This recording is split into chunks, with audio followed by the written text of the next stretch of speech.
ब्रह्मसूत्रम। ब्रह्मसूत्र ग्रंथ में page number 1112 1112 1112 page के ऊपर से 3 नंबर की पंक्ति है।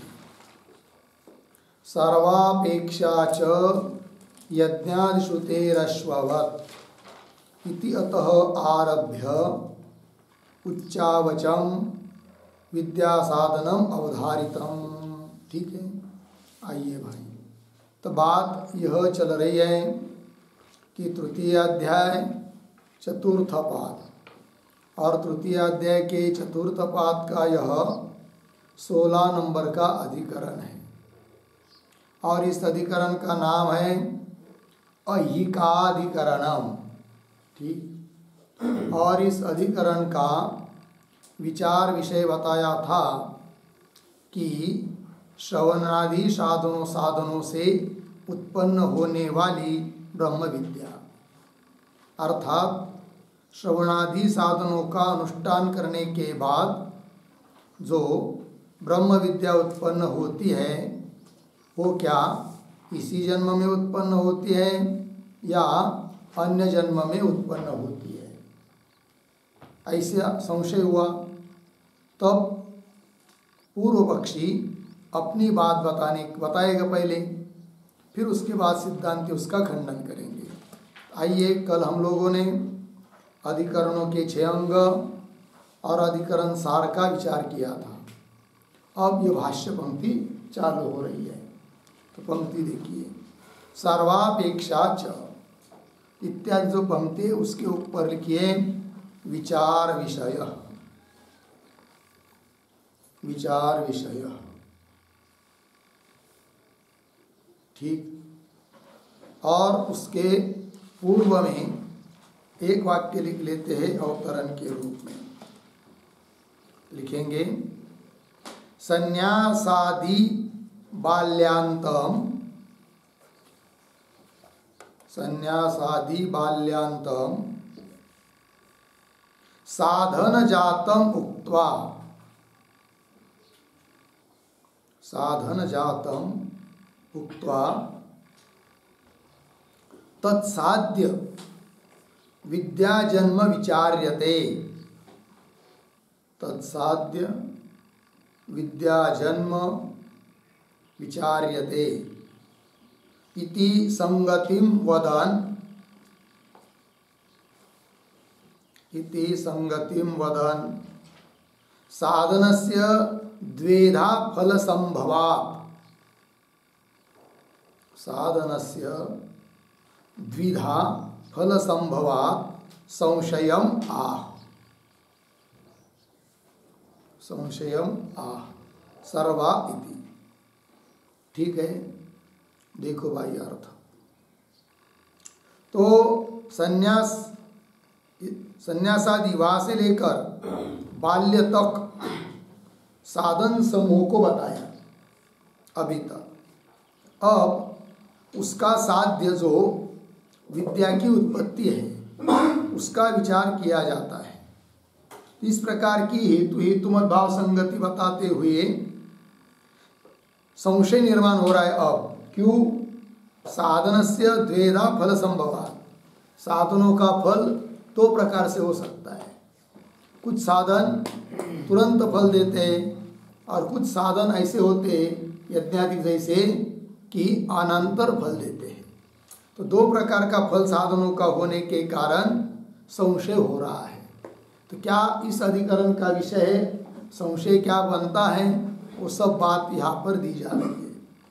तो सर्वापेक्षा यज्ञादिश्रुतेरश्ववत्, ये ब्रह्मसूत्र है 3, 4, 26। इति अत आरभ्य, वहाँ से लेकर उच्चावचम विद्या साधनम अवधारितम, तो वहाँ से लेकर अभी तक विद्या के साधनों का विचार किया। और वो भी विद्या के साधन कैसे? एक शब्द आया यहाँ पर उच्चावचम। उच्चावचन शब्द का अर्थ होता है अंतरंग बहिरंग साधन, अर्थात अंतरंग बहिरंग रूप में जो विविध साधन होते हैं उन साधनों का विचार किया यहाँ तक। तो उच्चावचम विद्या साधनम अवधारितम निर्णित किया। अब क्या करना है यहाँ से आगे, तब कह रहे तत्फलम विद्या सिद्ध्यन्ति किम इह एव जन्मनि सिद्ध्यति उत कदाचित अमुत्र अपि इति चिंत्यते। ठीक है, 3 शब्दों का थोड़ा अन्वय। तत्फलम क्या आगे, तत्फलम एक शब्द छोड़कर आगे, सिद्ध्यन्ति पीछे विद्या, फिर आगे किम यह एव आगे सरल है। अर्थ देखिए, तो विद्या का साधन बताया अभी तक, अब तत्फलम उन साधनों का जो फल उसको सिद्ध करते हुए, वो साधनों का फल जो विद्या है, साधन फलम तत्फलम साधन फलम सिद्ध्यन्ति विद्या, उन साधनों का फल के रूप में सिद्ध्यन्ति मतलब उत्पन्न होती हुई ऐसी विद्या ब्रह्म विद्या, श्रवणादि साधनों का फल के रूप में जो उत्पन्न होती हुई ऐसी ब्रह्म विद्या है, वह ब्रह्म विद्या किम क्या इह एव जन्मनि सिद्ध्यति, इस जन्म में ही वो उत्पन्न होती है क्या, प्राप्त होती है क्या ब्रह्म विद्या। पहला विकल्प हुआ है कि नहीं। उत अथवा कदाचित अमुत्र अपि, या किसी अन्य जन्म में जन्मांतर में प्राप्त होती वो विद्या, अमुत्रापि इति चिंत्यते, इस बात की चिंता चिंतन अब किया जाता है। ठीक है, तो कुछ कर्म ऐसे होते हैं कि इस जन्म में ही फल देते हैं, कुछ ऐसे होते हैं कि अग्रिम जन्म में फल देते हैं। जैसे उदाहरण, कारिरी नाम का एक याग होता है, इष्टि यज्ञ, वो यदि कोई करता है तो इसी जन्म में क्या हो जाती है, वृष्टि रूप फल मिल जाता है।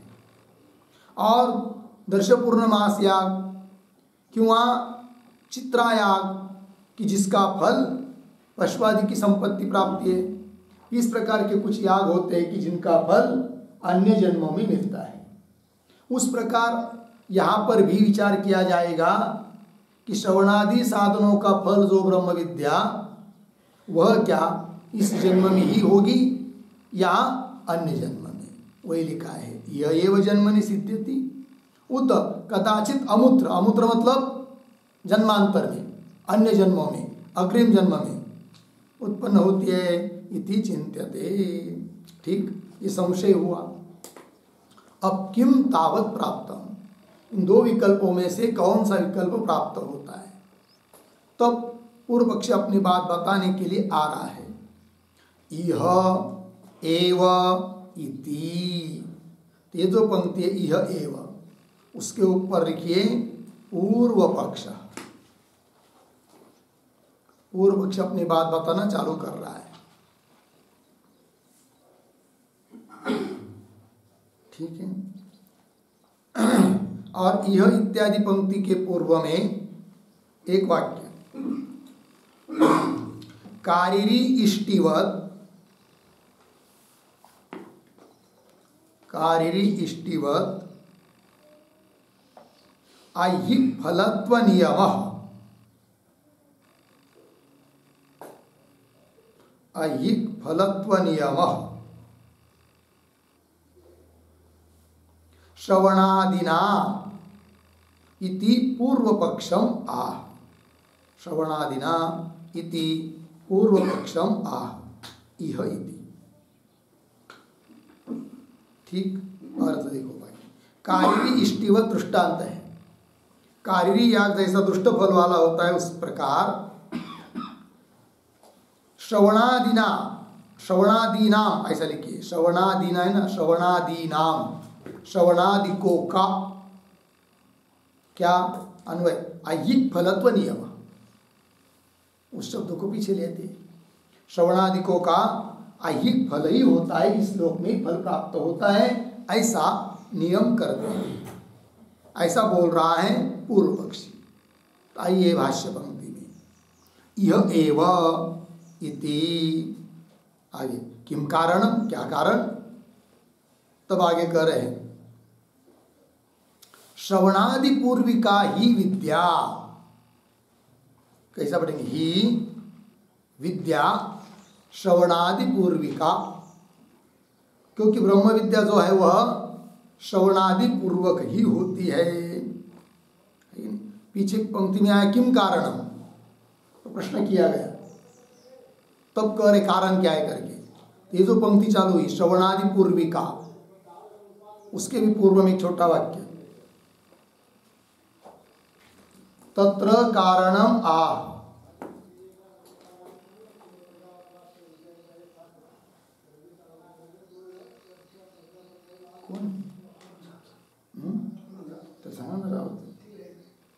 तत्र कारणम आह श्रवणादीति।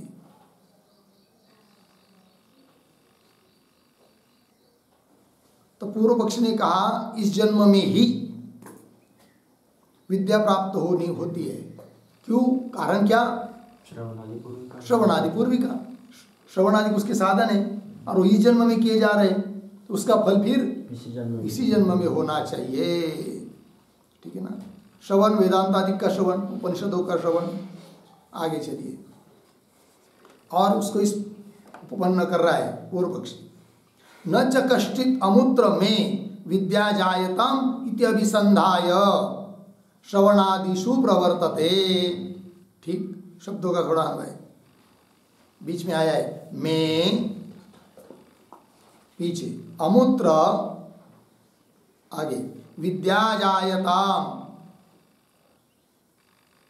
इति अभिसंधाय, पीछे कश्चित, फिर आगे श्रवणादिषु, वाक्य के आरंभ में न च, फिर अंतिम प्रवर्तते।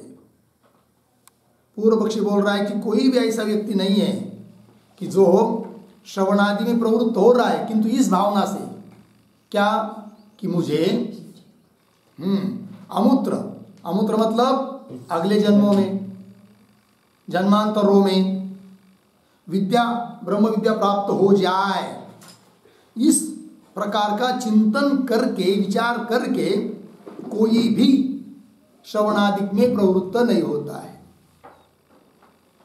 जो भी कोई श्रवणादि में प्रवृत्त होता है वो किस दृष्टि से प्रवृत्त होता है कि मुझे इसी जन्म में विद्या मिल जाए, अन्य जन्म में विद्या मिले, इस दृष्टि से कोई प्रवृत्त नहीं होता है। अतः श्रवणादि का फल इस जन्म में ही होना योग्य है, पूर्व पक्षी बोल रहा है।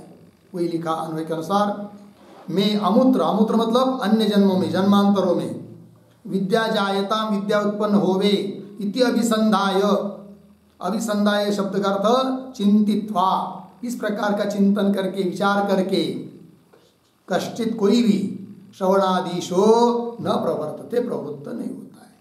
फिर कैसा प्रवृत्त होता है, आगे करे, समाने एव तु जन्मनि विद्या जन्म अभिसंधाय एतेषु प्रवर्तमानः दृश्यते। ठीक है ना, तू को पहले लेना, बाकी सब सरल है। तू किंतु, और ये जो पंक्ति चालू हुई समान, तो उसके पूर्व में एक छोटा वाक्य अवतरण, कथम तर्हि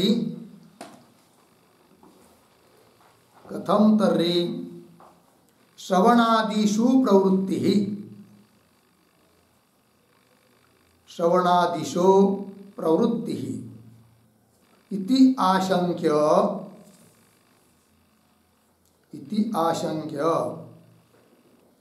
तेषां कारिर्यादितुल्यत्वम् आह, कारिर्यादितुल्यत्वम् आह समान इति। देखो भैया, कथम तर्हि श्रवणादिषु प्रवृत्ति, क्योंकि पीछे के वाक्य में कहा कि मुझे अमूत्र अन्य जन्मों में विद्या प्राप्त होनी चाहिए, इस दृष्टि से कोई भी श्रवणादि में प्रवृत्त नहीं होता है। तब प्रश्न उपस्थित होता है कि कथम कैसे फिर किस भावना से श्रवणादिक में लोग प्रवृत्त होते वो बताओ। तब बताया जा रहा है कारिरी याग की तरह लोग प्रवृत्त होते कि इसी जन्म में हमको विद्या मिल जाए। जैसे कारिरी याग कर किया जाता है वृष्टि होने के लिए, कोई ऐसा थोड़ी सोचता है क्या अब कारिरी याग करेंगे और अन्य जन्म में वृष्टि प्राप्त कर लेंगे, ऐसा तो नहीं है।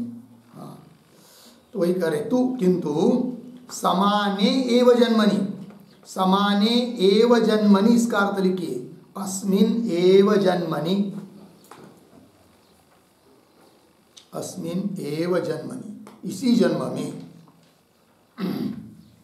आगे विद्या जन्म अभिसंधाय भाष्य में इसी जन्म में समान एव जन्मनि, जिस जन्म में हम श्रवणादि का अनुष्ठान कर रहे हैं उसी जन्म में विद्या जन्म, जन्म उत्पत्ति, विद्या की उत्पत्ति अभिसंधाय चिंतन करके इसी जन्म में हो जाए, ऐसा चिंतन करके एतेषु प्रवर्तमान दृश्यते। एतेषु, एतेषु श्रवणादिषु प्रवर्तमान प्रवृत्त होता हुआ आदमी दिखाई देता है। हो गया। आगे यज्ञादीनि अपि श्रवणादि द्वारेण एव विद्यां जनयन्ति। क्यों? प्रमाणजन्यत्वात् विद्यायाः, विद्यायाः प्रमाणजन्यत्वात्, ऐसा पढ़ना है अन्वय, बाकी सरल है। तो ये जो पंक्ति चालू हुई अब यज्ञादीनि क्या कहना चाहते इस पंक्ति के द्वारा, तो उसके पूर्व में एक वाक्य लिखते अवतरण यज्ञादीनि की, इसके पूर्व में लिखेंगे यज्ञादीनाम,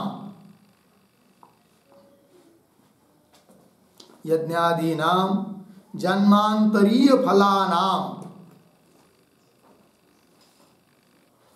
जन्मांतरीय फलानाम धी हेतुत्वस्य, धी हेतुत्वस्य विविदिशा वाक्यत्वात्, विविदिशा वाक्यत्वात्,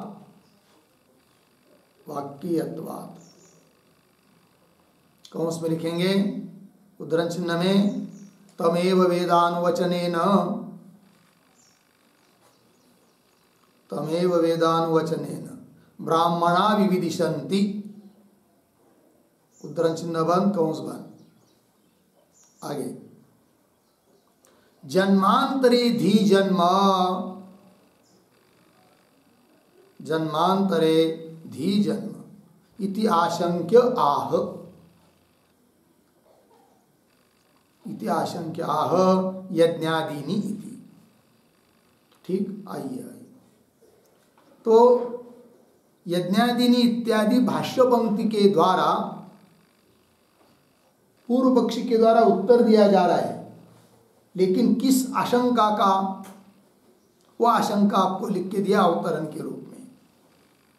क्या देखिए, तो यज्ञादीनाम जन्मांतरीय फलानाम, यज्ञादि कैसे होते, अन्य जन्मों में फल देने वाले होते हैं, और ऐसे जो यज्ञाधिक कि जिनका फल अन्य जन्मों में मिलता है, वो यज्ञाधिक भी तो धी हेतुत्व, धी के लिए, बुद्धि के लिए, ज्ञान के लिए कारण है, ब्रह्म विद्या के लिए कारण है। बोलेंगे कैसा? तो विविदिशा वाक्यत्व, विविदिशा वाक्य से मालूम पड़ता है। कौन है वो विविदिशा वाक्य? तम एतम वेदानुवचनेन ब्राह्मणा विविदिशन्ति, है कि नहीं? तो वेदानुवचनेन, यज्ञादि के द्वारा, वेदानुवचन के द्वारा, स्वाध्याय के द्वारा ब्राह्मण लोग जानने की इच्छा करते, अर्थात उस ब्रह्म विद्या के लिए साधन के रूप में यज्ञादिक को भी कहा गया है। और यदि यज्ञादिक का फल ब्रह्म विद्या है इस वाक्य के आधार पर, तो फिर तो फल बाद में ही मिलता है यज्ञादिकों का। अतः श्रवणादि बीच में आ भी गए साधन के रूप में, तो भी मूल यज्ञादिक होने के कारण उस यज्ञादिक का फल ब्रह्म विद्या तो अन्य जन्म में ही प्राप्त होनी चाहिए। इसलिए क्यों कह रहे हो पूर्व पक्षी तुम इस जन्म में ही विद्या प्राप्त होती है करके, ऐसी कोई शंका करता है पूर्व पक्षी के प्रति, तो उसका उत्तर दे रहा है पूर्व पक्षी यज्ञादीनि इत्यादि पंक्ति के द्वारा। क्या कहता है कि अरे भाई, पूर्व पक्षी बोल रहा है कि यज्ञादिक विद्या के लिए कारण है, लेकिन साक्षात कारण नहीं है। और वैसा देखा जाए तो वो कारण नहीं है, वो कारण इतने भर के लिए विविदिशा उत्पन्न होने तक उनकी जरूरत है, वो कारण है। निष्काम कर्म निष्काम उपासना का अनुष्ठान करेंगे तो विविदिशा जिज्ञासा उत्पन्न होगी, बस काम समाप्त होगा यज्ञाधिकों का। फिर उसके बाद श्रवणादिक होते हैं और उस श्रवणादिकों का फल होता है ब्रह्म विद्या। अतः यज्ञाधिक वहीं पर चरितार्थ हो जाते हैं, अपना काम देकर पूरा हो जाते हैं विविदिशा को उत्पन्न करके। इसलिए ये शंका भी ठीक नहीं है। पूर्व पक्षी कह रहा है, कौन सी शंका? कि विद्या के प्रति यज्ञाधिक कारण है और यज्ञाधिक का फल अन्य जन्म में ही मिलता है, अतः विद्या अन्य जन्म में होनी चाहिए, ऐसी शंका करना उचित नहीं। पूर्व पक्षी बोल रहा है। पंक्ति देखिए, यज्ञादिनी अपि श्रवणादि द्वारेण एव, श्रवणादिक को बीच में रखकर श्रवणादिक के माध्यम से ही द्वारेण एव विद्याम जनयंती, विद्या को उत्पन्न करती है, साक्षात नहीं। ठीक है ना? फिर विद्या किससे साक्षात उत्पन्न होती है? तब करे विद्याया प्रमाण जन्यत्वात्। विद्या मतलब ज्ञान, ब्रह्म विद्या, और वो प्रमाण से जन्य है। ठीक है? प्रमाण शब्द प्रमाण, श्रुति, तत्वमसि आदि, उन श्रुति प्रमाण से जन्य है विद्या, न कि यज्ञाधिक से जन्य है। ये कह दिया। यज्ञाधिक से जन्य होती तो अन्य जन्म में भी फल मानते, किंतु ऐसा नहीं है। विद्या तो प्रमाण से जन्य होती है, शब्दरूप प्रमाण से उत्पन्न होती है। तो विद्याया प्रमाण जन्यत्वात्। लगा इतना आगे, तस्मात् अहिकम एव विद्या जन्म इति। थोड़ा अन्वय, तस्मात् विद्या जन्म अहिकम एव इति। इसलिए विद्या का जन्म, विद्या की उत्पत्ति अहिकम मतलब इस लोक में ही होती है। यह बात कह दी किसने? पूर्व पक्षी ने। तो यहाँ तक पूर्व पक्षी का विचार हुआ। आगे, एवं प्राप्ते वदामः। ये जो पंक्ति चालू हुई एवं प्राप्ते इत्यादि, उसके ऊपर लिखे सिद्धांत। सिद्धांत, अब सिद्धांति अपनी बात बोल रहे हैं। ठीक, अब ये जो पंक्ति चालू हो रही एवं प्राप्ते, उसके पूर्व में एक वाक्य लिख लीजिए अवतरण। श्रवणादिषु कृतेषु अपि, श्रवणादिषु कृतेषु अपि न चेत अत्र धीहि स्यात्, न चेत अत्र धीहि स्यात्, अर्धविराम,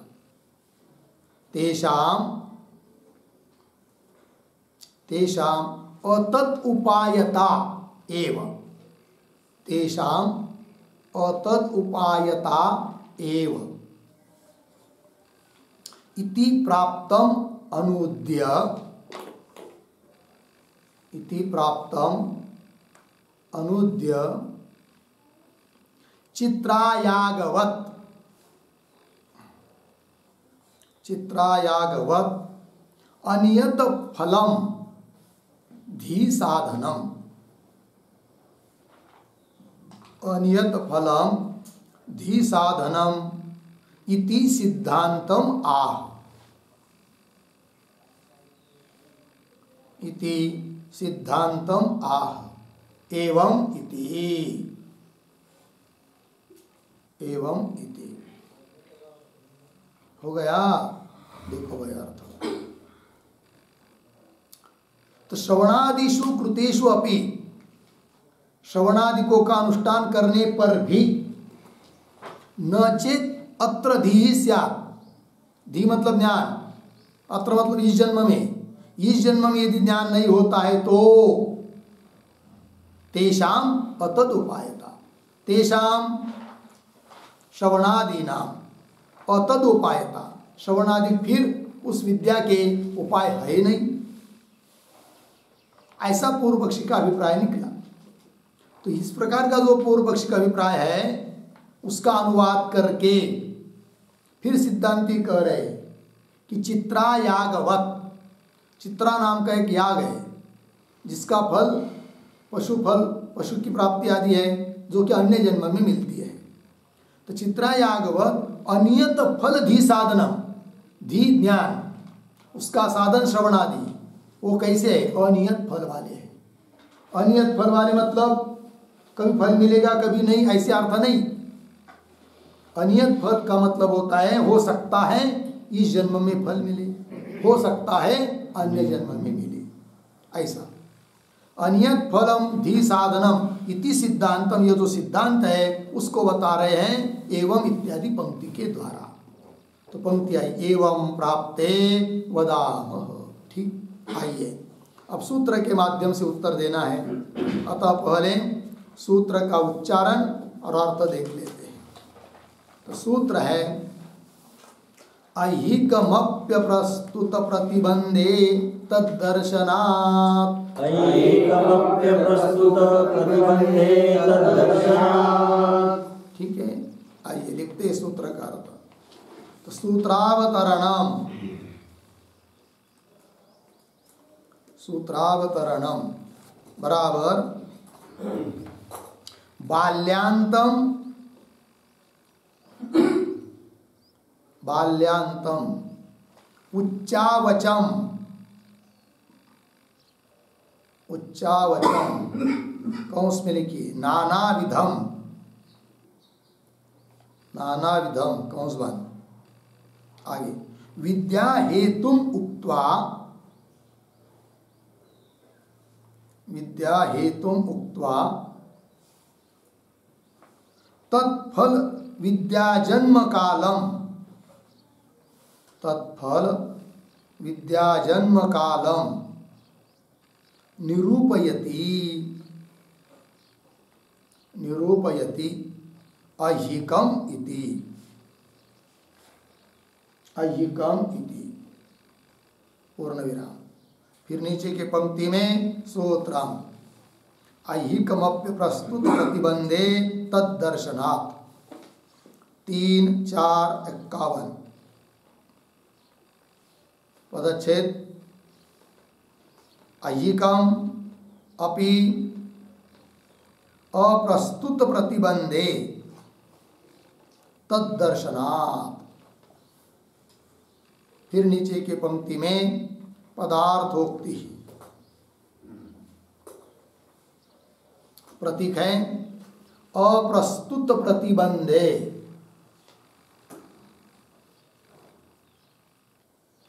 अप्रस्तुत प्रतिबंधे बराबर प्रस्तुत प्रतिबंधे असति, प्रस्तुत प्रतिबंधे असति बराबर प्रतिबंध अभावे सति, प्रतिबंध अभावे सति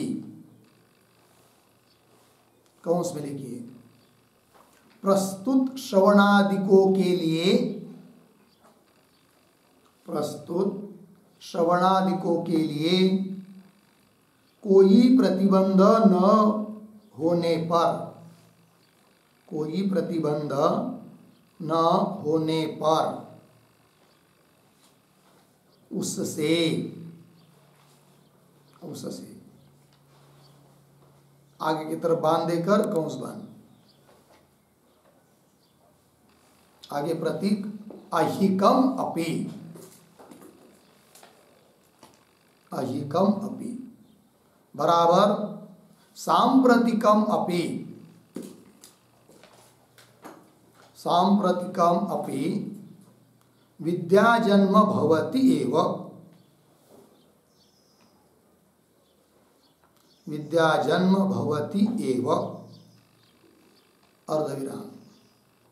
आगे सति तु प्रतिबंधे, सति तु प्रतिबंधे अमूत्र अपि, अमूत्र अपि कौंस में लिखिए जन्मांतरे अपि, जन्मांतरे अपि कौंस बन। अर्धविराम। इति अनियमः एव, इति अनियमः एव अर्धविराम। न तु इह एव इति नियमः, इह एव इति नियमः पूर्णविराम। आगे कौंस में लिखिए कुतः प्रश्न चिन्ह, फिर आगे की तरफ बांध देकर कौंस बंद। आगे प्रतीक तद्दर्शनात्, तद्दर्शनात् बराबर उद्धरण चिन्ह में गर्भे एव एतच्छयानः, गर्भे एव एतच्छयानः वामदेवः एवं उवाच, गर्भे एव एतच्छयानः वामदेवः एवं उवाच उद्धरण चिन्हवान्। आगे इत्यादि श्रुतिषु, इत्यादि श्रुतिषु तस्य, तस्य कौंस में लिखिए विद्याजन्मनः, विद्याजन्मनः कौंस बन अनियमस्य दर्शनात्, अनियमस्य दर्शनात् पूर्णविराम। तस्मात् ऐहिकं, तस्मात् ऐहिकं अमुष्मिकं वा, अमुष्मिकं वा विद्याजन्म, विद्याजन्म प्रतिबंधक्षयम् अपेक्ष भवति, प्रतिबंधक्षयम् अपेक्ष भवति इत्यर्थः। ठीक देखो भाई अर्थ। सूत्रावतरण में लिख रहे हैं बाल्यान्तम उच्चावचम विद्या हेतु मुक्त्वा, बाल्य से लेकर बाल्य तक, संज्ञा से लेकर बाल्य तक उच्चावचम नाना प्रकार के विद्या के हेतु कहकर अब तत्फल, उन श्रवणादिकों का फल जो विद्या जन्म, उसका काल कौन सा है उसका निरूपण कर रहे सूत्र के माध्यम से। तब सूत्र आया ऐहिकमप्य प्रस्तुत प्रतिबंधे तद्दर्शना। पदार्थोक्ति में लिख रहे प्रतीक अप्रस्तुत प्रतिबंधे, मतलब प्रस्तुत प्रतिबंधे असति, अर्थात प्रतिबंध अभावे सति, प्रतिबंध नहीं रहने पर, अर्थात श्रवणादिक साधनों के लिए कोई प्रतिबंध नहीं है तो उन श्रवणादिक साधनों से क्या ऐहिकमपि इस जन्म में ही, सांप्रतिकमपि विद्या जन्म, इस जन्म में तुरंत ही विद्या प्राप्ति हो सकती है, विद्या जन्म भवति है। किंतु सती तो प्रतिबंध, यदि प्रतिबंध विद्यमान है तो अमुत्रापि वो प्रतिबंध हट जाने के बाद अन्य जन्म में भी विद्या प्राप्त हो सकती है। अतः कोई निश्चित नियम नहीं बता सकते। इस व्यक्ति के लिए हो सकता है इस जन्म में विद्या प्राप्त हो, दूसरे व्यक्ति के लिए उसी प्रकार का अनुष्ठान कर रहा है किंतु प्रतिबंध उसके लिए है तो हो सकता है उसके लिए अन्य जन्म में विद्या प्राप्ति हो। कोई नियम नहीं कर सकते। अनियम एवं न तो यह एवं इति नियम, इसी जन्म में प्राप्त होती है विद्या, ऐसा नियम नहीं कर सकते। बोलेंगे क्यों? तद्दर्शना, इस प्रकार का दिखाई देता है। श्रुति कहती है क्या? गर्भे एव एतच्छयान वामदेव एवं उवाच, गर्भ में ही रहते रहते यह वामदेव बोले कि मुझे ब्रह्म भाव प्राप्त हुआ वगैरह, और उसको तो इस जन्म में कोई श्रवणादि हुए नहीं। इसका मतलब पीछे किए हैं उसने श्रवणादि, सुना है वेदांत, तभी तो इस जन्म में उनको ज्ञान हुआ।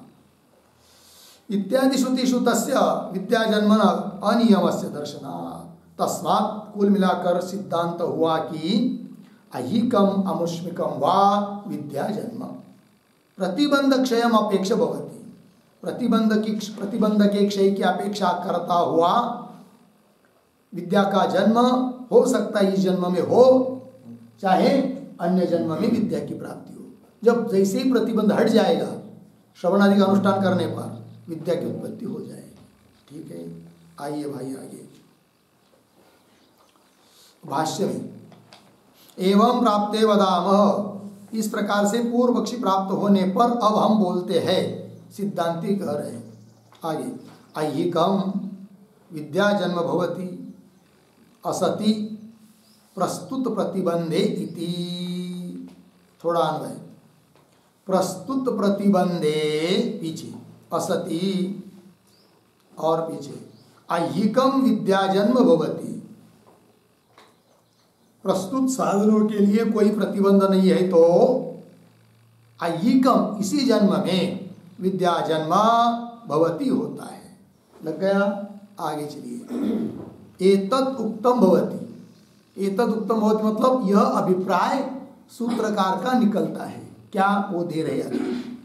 एतत् उक्तम भवति यदा प्रक्रांतस्य विद्या साधनस्य कश्चित् प्रतिबंधः न क्रियते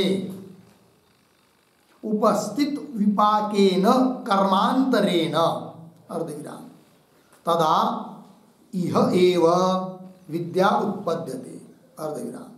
यदा तु खलु तत्प्रतिबंध क्रियते तदा अमुत्र इति। ये अभिप्राय सिद्धांत। ठीक है, थोड़ा शब्दों का अन्वय भी शुरू से पढ़ता हूँ। एतत् उक्तम भवति यदा प्रक्रांतस्य विद्या साधनस्य, यहाँ तक सरल है, फिर 2-3 शब्द छोड़कर आगे, उपस्थित विपाकेन कर्मांतरेण पीछे कश्चित् प्रतिबंधः न क्रियते, फिर आगे तदा, आगे सरल है। ठीक, देखो भाई अर्थ। यदा प्रक्रांतस्य विद्या साधनस्य, विद्या साधन से इसका विशेषण है प्रक्रांतस्य।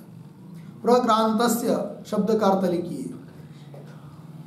पूर्ववर्णितस्य। पूर्ववर्णितस्य,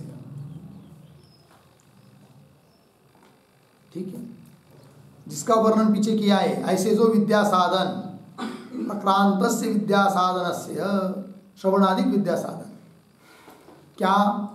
उपस्थित विपाकेन कर्मांतरेण कश्चित् प्रतिबंध न क्रियते, कोई प्रतिबंध नहीं किया जा रहा है। किसके द्वारा? उपस्थित विपाक, कर्मांतरेण, कर्म के द्वारा। कैसा कर्म? उपस्थित विपाकेन कर्मांतरेण। कर्मांतरेण इसका विशेषण है उपस्थित विपाकेन। उपस्थित विपाकेन इसका अर्थ लिखिए प्रवृत्त फलेन। प्रवृत्त फलेन, ठीक है, प्रवृत्त हुआ है फल अब जिसका, ऐसा जो कर्म उसके द्वारा। ठीक, उपस्थित विपाक, विपाक कहते हैं परिपक्व अवस्था, कर्म की परिपक्व अवस्था जो कि अभी फल देने के लिए तैयार है और वो उपस्थित हुआ। तो उपस्थित विपाक मतलब कर्म परिपक्व होकर फल देने के लिए तैयार है, अर्थात प्रवृत्त फल वाला हुआ है। ऐसे कर्म के द्वारा, प्रारब्ध आदि कर्म के द्वारा कश्चित् प्रतिबंध न क्रियते, यदि कोई प्रतिबंध नहीं किया जाता है तब तो तदा एव, तदा तदा यह एव, तब तो यह एव अस्मिन् जन्मनि एव, इस जन्म में ही क्या? विद्या उत्पद्यते, विद्या उत्पन्न होती है, कोई प्रतिबंध नहीं है। और यदा तो खलु तत्प्रतिबंध क्रियते, यदा जब तो, खलु निश्चयवाचक है, तत्प्रतिबंध क्रियते। तत्प्रतिबंध विद्या प्रतिबंध, साधनों के लिए विद्या उत्पन्न, साधनों से विद्या उत्पन्न होने के लिए यदि कर्म के द्वारा प्रतिबंध किया जाता है तो तत्पर, हाँ, यदा तु खलु तत्प्रतिबंध क्रियते साधनों का प्रतिबंध किया जाता है, श्रवणादि साधनों से फल उत्पन्न नहीं होने दिया जाता है। कर्म ही अपनी चाल, अपना क्या सत्ता से वो कर्म का ही फल प्रस्तुत हो जाता है, तब तो श्रवणादि का फल विद्या उत्पन्न उस समय नहीं होती है, वो थोड़ी देर के लिए रुक जाते हैं। ठीक है भाई, तुम्हारी बारी है, कर्म महाराज जाओ तुम अपना फल दे दो। जब तुम्हारा फल देना समाप्त हो जाएगा ना, तब हम अपना फल देंगे, ऐसा कह देते हैं कौन? श्रवणादिक साधन। ठीक है, आइए।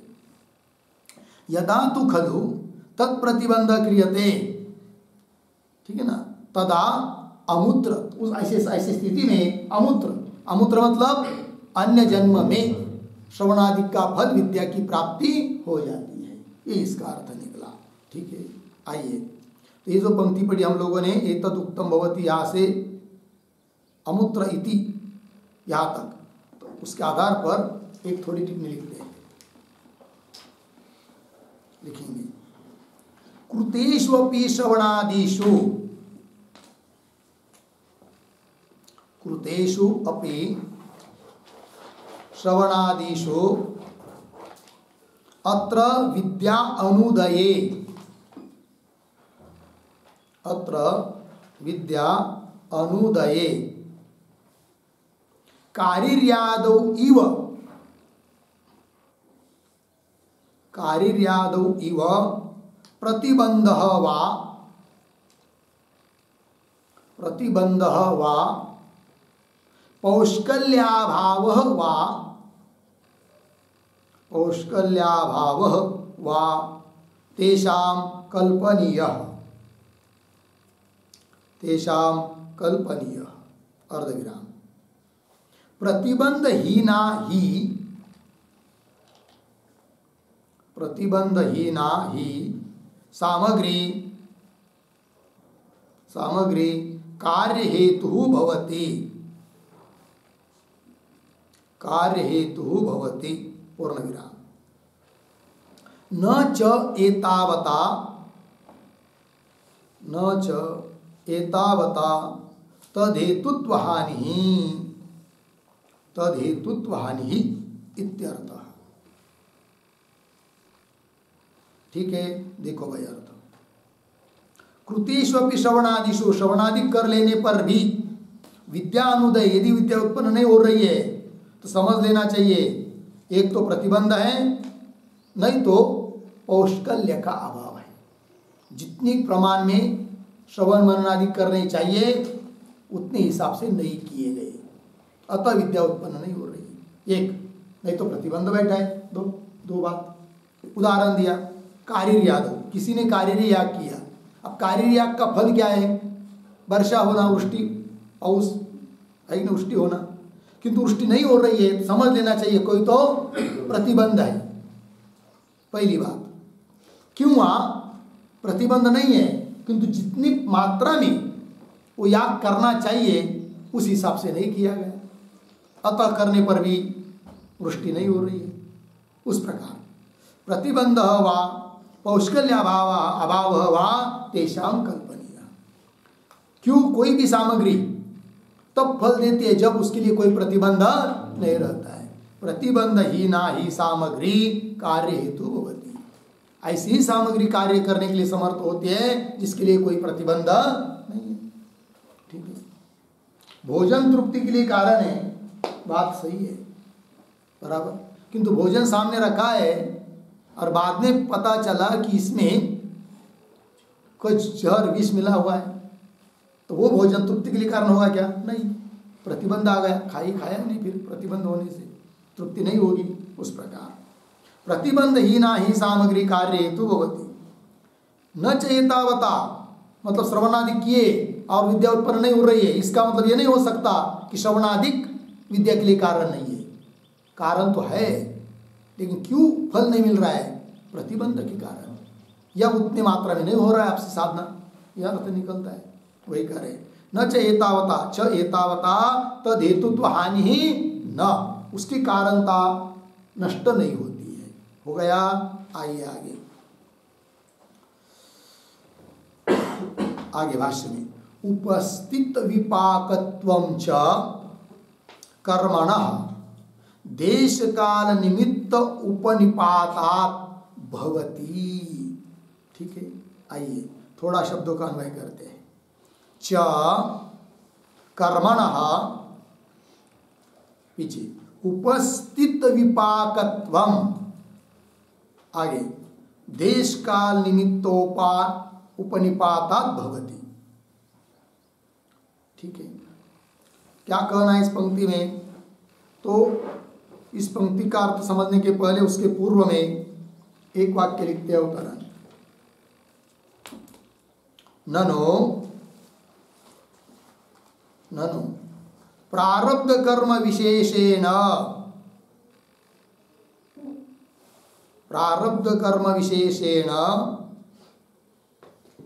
श्रवणादि फल प्रतिबंध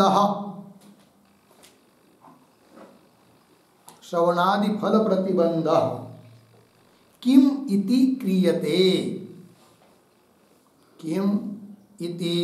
क्रियते पूर्ण विराम। आगे श्रवणादिना एव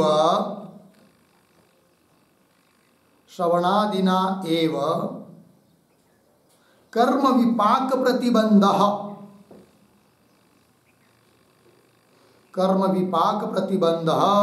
किम न स्यात्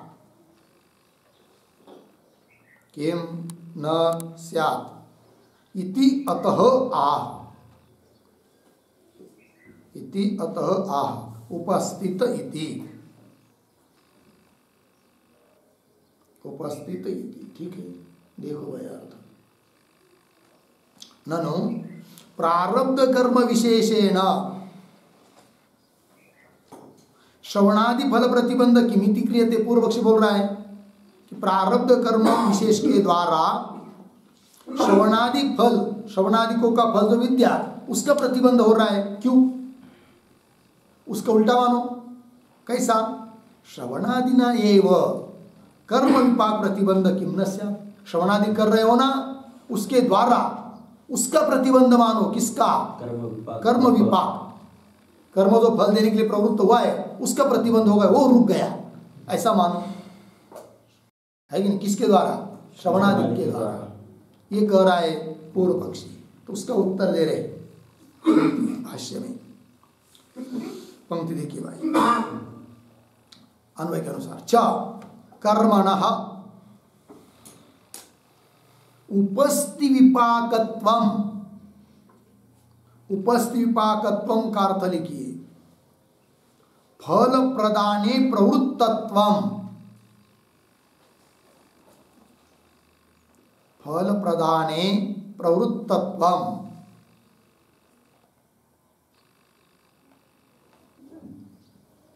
फल प्रदाने प्रवृत्तत्वम कौंस में लिखिए परिपक्वत्वम, परिपक्वत्वम कौंस बंद।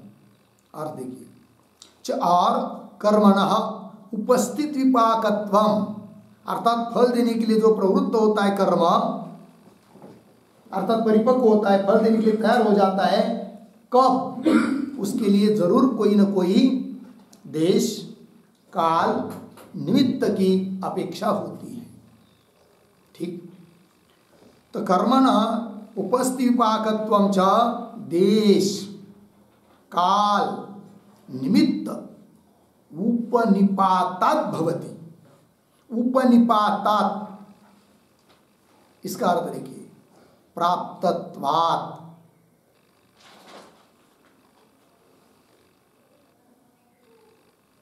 ठीक है, भवति, भवति का कर्ता कौन है?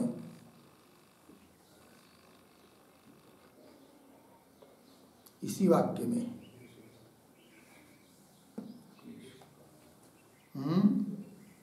पुनः पढ़ता हूं। च अन्वय के अनुसार कर्मणः उपस्थित विपाकत्वम देश काल निमित्त उपनिपातात् भवति। भवति, भवति का कर्ता उपस्थित विपाकत्वम। हाँ, उपस्थित विपाकत्वम कर्म का जो उपस्थित विपाकत्व है, अर्थात फल देने के लिए प्रवृत्तत्व है, फल सन्मुखत्व है, वो कब होता है? तो देश उसके लिए उचित देश, उचित काल, उचित निमित्त उपनिपातात प्राप्त होने पर कर्म का उपस्थित विपाकत्व होता है। लगा अलग अर्थ? तो भवती, इस भवती के ऊपर एक वाक्य लिखिए, मतलब इसके आधार पर एक छोटी टिप्पणी तात्पर्य समझने के लिए। देश देशादि महिम्ना, देशादि महिम्ना कर्माणि विपच्यन्ते, कर्माणि विपच्यन्ते बराबर फलोन्मुख्य हेतूनि भवन्ति, फलोन्मुख्य हेतूनि भवन्ति, फलोन्मुख्य हेतूनि भवन्ति इत्यर्थः। ठीक देखो भाई अर्थ। तो देश देशादिदेश काल निमित्त इनकी महिमा से ही कर्म विपच्यन्ते, अर्थात अपना फल देने के लिए तैयार हो जाते, सन्मुख हो जाते, है कि नहीं? तो उससे जब समझ लीजिए, ध्यान दीजिए, दो चीज अपने पास है, श्रवण आदि का अनुष्ठान कर रहे हैं और कोई पीछे के जन्म का कर्म है, अब उस कर्म के लिए योग्य देश काल निमित्त मिल गए अपना फल देने के लिए कर्म को, और इधर श्रवणादि भी आप कर रहे हैं। तो ऐसी स्थिति में क्या होगा? जब कर्म को अपना फल देने के लिए उचित देश काल, योग्य देश काल निमित्त मिल गए तो वो ही अपना फल देगा। ठीक, तब श्रवणादि का प्रतिबंध हो जाएगा। ऐसा नहीं होगा कि श्रवणादिक उसको दबा दे, क्योंकि श्रवणादिक को अपना फल देने के लिए उचित देश कालादि नहीं मिले और उस कर्म को अपना फल देने के लिए उचित देश कालादि मिल गए, अतः कर्म के द्वारा ही प्रतिबंध होगा श्रवणादिक साधनों का, न कि श्रवणादि साधनों के द्वारा उनका प्रतिबंध। बात लगी? आइए आइए, फिर पुनः कोई कहेगा पूर्व पक्षी, ध्यान दीजिए, पहले बता देता हूं कि जिस देश काल निमित्त से कर्म अपना फल देने के लिए सन्मुख हो रहा है, तैयार हो रहा है, उसी देश काल निमित्त से श्रवणादिक भी अपना फल देने के लिए सन्मुख क्यों न हो? बात समझ में आ रही कि नहीं? कर्म अपना फल देने के लिए क्या चाह रहा है? देश काल निमित्त, वो उसको मिल गए, किंतु उसी देश काल निमित्त को लेकर श्रवणादिक भी यदि अपना फल देना चाहेंगे तो हो सकता है उसके द्वारा फिर कर्म दब जाए। क्यों? वो देश काल आदि कर्म के साथ जुड़ गए, श्रवणादि के साथ नहीं आए देश काल आदि। समझ में आया? ऐसी कोई शंका करता है तो उसका उत्तर दे रहा है आगे की पंक्ति से। तो पंक्ति देखिए, यानी च एकस्य कर्मण विपाचकानि देश काल निमित्तानि तानि एव अन्यस्य अपि इति न नियंतुं शक्यते। ठीक है ना? थोड़ा अन्वय करते, च फिर पीछे यानी, फिर दो तीन शब्द छोड़कर आगे, देश काल निमित्तानि,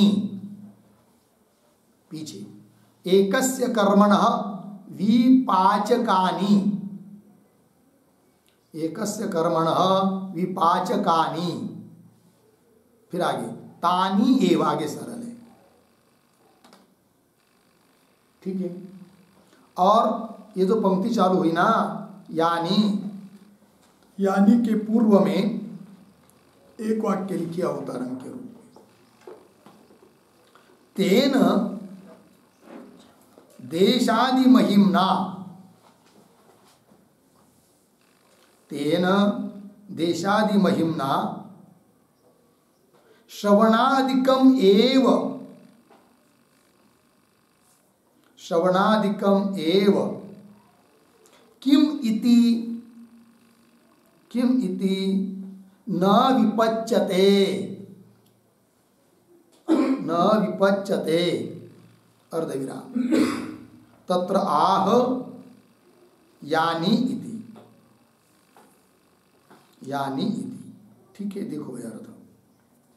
तो कोई कह रहा है पूर्व पक्षी कि तेन देशादि महिमा, उसी देशादि देश काल निमित्त के महिमा से, जैसे कर्म अपना फल देने के लिए प्रवृत्त हुए उसी प्रकार उसी देश काल निमित्त के महिमा से श्रवणादिकमेव किम इति न विपच्यते, श्रवणादिक ही क्यों अपना फल देने के लिए सन्मुख नहीं हो रहे, ये शंका।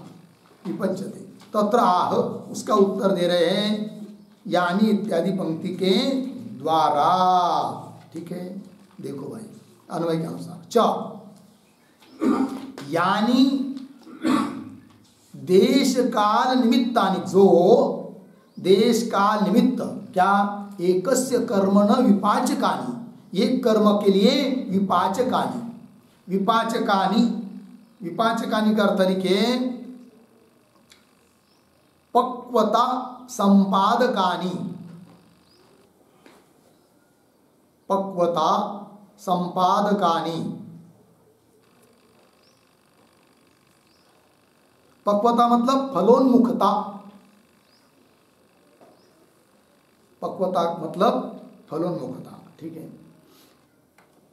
तो विपाचकानि पक्वता संपादक, संपादन करने के लिए सम है कि नहीं, अर्थात फलोन्मुख करने के लिए, एक कर्म के लिए जो देश काल निमित्त है वही देश काल निमित्त अन्य कर्म को क्या विपाचक हो जाए, अन्य कर्म की फल देने के लिए, सन्मुख कराने के लिए हो जाए, ऐसा कोई नियम नहीं है।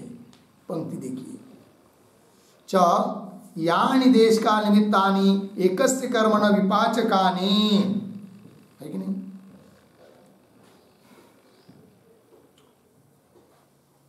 और एक अर्थ लिख सकते हैं विपाचकानि का, फलोन्मुख्य हेतुत्वम विपाचकत्वम, फलोन्मुख्य हेतुत्वम विपाचकत्वम, विपाचकत्वम का अर्थ है फलोन्मुख्य हेतुत्व, फल उन्मुखता के लिए हेतु बनना, हो गया। तो एक कर्म का फलोन्मुखता के लिए जो देश कालादिक है वही देश कालादिक अन्य कर्म के फलोन्मुखता के लिए बन जाए, ऐसा कोई नियम नहीं है। उदाहरण से बताएंगे, पंक्ति देखिए यानि च देश काल निमित्तानि एकस्य कर्मण विपाचकानि तानि एव, तानि एव तानि तानि देश काल निमित्तानि, वही देश काल निमित्त अन्यस्य अपि, अन्यस्य कर्मणः अपि इति न नियंतुम शक्यते, वही देश काल निमित्तादि अन्य कर्म के लिए भी विपाचक हो जाए, ऐसा कोई नियम नहीं है। व्यवहार में भी देखिए ना, है कि नहीं, जो देश काल निमित्त एक काम कर रहा है वो वही देश काल निमित्त दूसरा काम है कि नहीं कर रहा है। जैसे उदाहरण, जैसे आम परिपक्व होते खाने के लिए कौन से देश काल निमित्त में, हाँ ग्रीष्म ऋतु, गर्मी के दिन में है कि नहीं, आम का फल आता है, वो देश वो काल वो निमित्त वो सब उसके लिए कारण है। ठीक है ना, उसी देश काल निमित्त से सीताफल खाने को मिलता है क्या? नहीं मिलता है, क्योंकि सीताफल कब आता है? जाड़े में, ठंडी के दिन में, अश्विन आदि महीनों में। ठीक है ना, है ना, वही कर रहे। फिर तो फिर उत्तर क्या दे रहे, पीछे बताया था ना, पीछे की बात चल रही है, क्या चल रहा था कि कर्म का विपाक होने के लिए उचित देश काल निमित्त मिल जाते हैं, उसके द्वारा श्रवणादि का प्रतिबंध होता है। शंका क्या की थी कि उसी देश काल निमित्तों को लेकर श्रवणादि क्यों कर्म का प्रतिबंध न करे, ये प्रश्न था।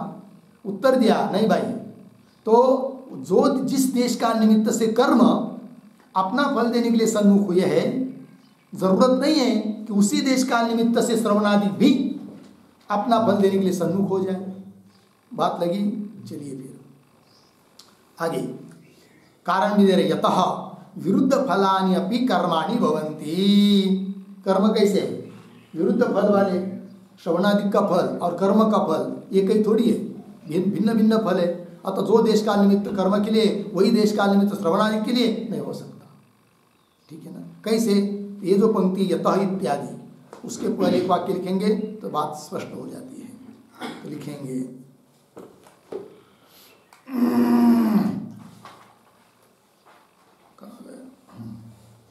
भोगार्थस्य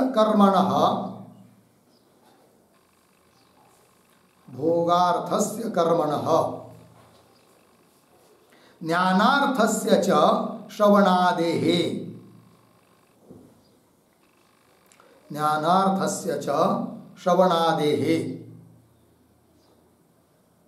देशकाल निमित्तैक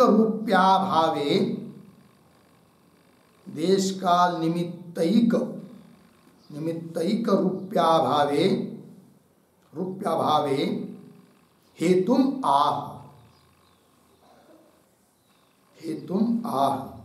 यतः इति। देखो भाई, भोगार्थस्य कर्मण, कर्म होते हैं किसके लिए? भोग के लिए, अलग फल है कर्मों का।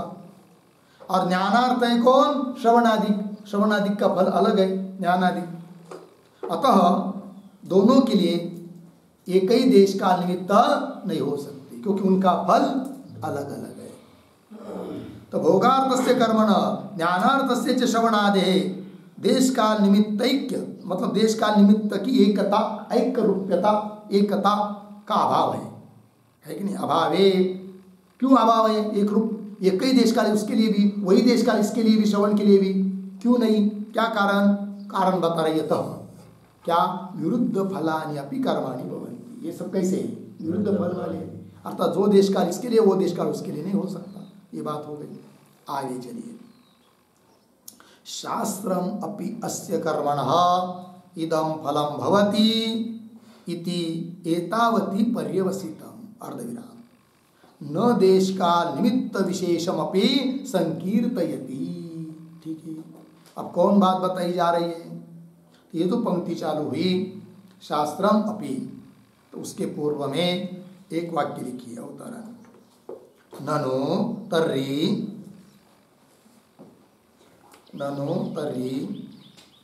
श्रवणादि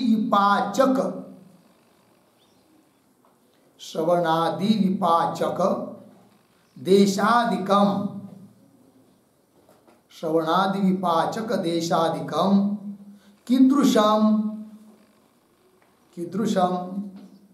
इति अतः आह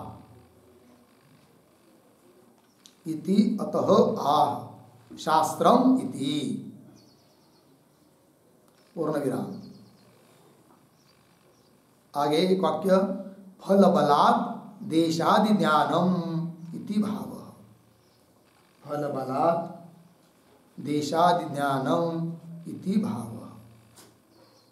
ठीक है। देखो भाई, अर्थ शंका कर रहा है कोई पूर्वक से। ननो तर्हि, ऐसी बात है तो श्रवणादि विपाचक देशादिकम की दृश्यम, बताओ फिर, है कि नहीं? देश काल निमित्त से कोई भी कर्म फल देने के लिए सन्मुख होता है, यह आपने कहा। तो कर्म का देश काल निमित्त मिल जाता है कर्मों को, तो वह अपना फल देने के लिए आरंभ कर देता है। श्रवणादिक रुक जाते हैं, उस समय श्रवणादिक अपना फल नहीं दे पाते, क्योंकि उसके लिए उचित देश कालादिक नहीं है। फिर हमको ये बात बताओ कि श्रवणादिक अपना फल देने के लिए कैसे देश, कैसे काल, कैसे निमित्त की अपेक्षा करते हैं, वो बताओ कि हम मान पाएंगे फिर कि अभी श्रवणादिक का देश काल निमित्त आ गया, वो अपना फल दे रहे। बताओ काल, देश, निमित्त श्रवणादिक के लिए। वही ननु तर्हि श्रवणादि विपाचक, श्रवणादिक को फल देने के लिए योग्य, विपाचक फलोन्मुक्ता के लिए योग्य देशादिकम की दृश्यम, ऐसी कोई शंका करता है। इति अतः आह, उत्तर दे रहे शास्त्रम इत्यादि पंक्ति से। ठीक है। क्या? शास्त्रम अपि कर्मणः इदं फलं भवति इति एतावति पर्यवसितम् न देश काल निमित्तम अपि संकीर्तयति। कह रहे हैं कि शास्त्र क्या कहता है? हाँ, तो कर्मणः इदं फलम, इस कर्म का ये फल है, अमुक कर्म का अमुक फल है, अमुक उपासना करोगे तो अमुक फल मिलेगा, बस इतना ही बताता है शास्त्र। ये नहीं बताता कि अमुक कर्म करोगे तो अमुक देश में, अमुक काल में, अमुक निमित्त से फल मिलेगा, ये नहीं। उस कर्म का वो फल मिलेगा, लेकिन किस देश में, किस काल में, ये नहीं बताता है शास्त्र। न कर्म के लिए, न श्रवणादि के लिए। फिर कैसा मालूम पड़ता है कि अमुक काल अमके का है? तो उसका फल मिल रहा है, समझ लेना चाहिए उसका देश काल आ चुका है। लिख के दिया ना एक वाक्य आपको अवतरण के बाद, क्या लिखा? फल बलात् देशादि ज्ञान। फल मिल रहा है, समझ लेना चाहिए ये फल मिल रहा है इस कर्म का, अर्थात उस कर्म का फल देने के लिए यही देश का निमित्त था, ऐसा हम लोग समझते हैं। ठीक है, ज्ञान हो गया, ब्रह्म ज्ञान, समझ लेना चाहिए श्रवण आदि का फल देने के लिए ये देश का निमित्त था, अब मिल गया। ठीक है, ऐसा अर्थ है। शास्त्रम अपि क्या कहता है? अस्य कर्म न, इस कर्म का, इदम फलम, ये फल है, इदम फलम भवति इति एतावति पर्यवसितम, इतने मात्र में ही वो पर्यवसित है, समाप्त हो जाता है, कृत कार्य हो जाता है। कौन? शास्त्र। न देश का निमित्त विशेषम अपि संकीर्तयति, देश का निमित्त विशेषम न संकीर्तयति, कथन नहीं करता है किस देश में इस काल में मिलेगा करके। बात लगी? चलिए आगे। साधन वीर्य विशेषात् तु अतीन्द्रिया कस्यचित् शक्ति आविर्भवति, अर्धविराम, तत्प्रतिबद्धा परस्य तिष्ठति। ठीक है, थोड़ा अन्वय करेंगे। साधन वीर्य विशेषात् तु, एक शब्द छोड़कर आगे, कस्यचित् पीछे, अतीन्द्रिया आगे, शक्ति ही आविर्भवति, पुनः एक शब्द छोड़कर परस्य पीछे, तत्प्रतिबद्धा आगे, तिष्ठति। ठीक है, अब क्या बात कही जा रही है इस पंक्ति से? इस पंक्ति के पूर्व में भी एक वाक्य लिखते अवतरण, तथापि कर्मणा एव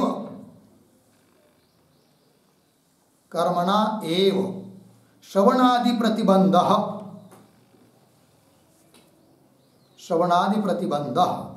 अर्धविराम, न वैपरीत्यम इत्यत्र कह हेतु,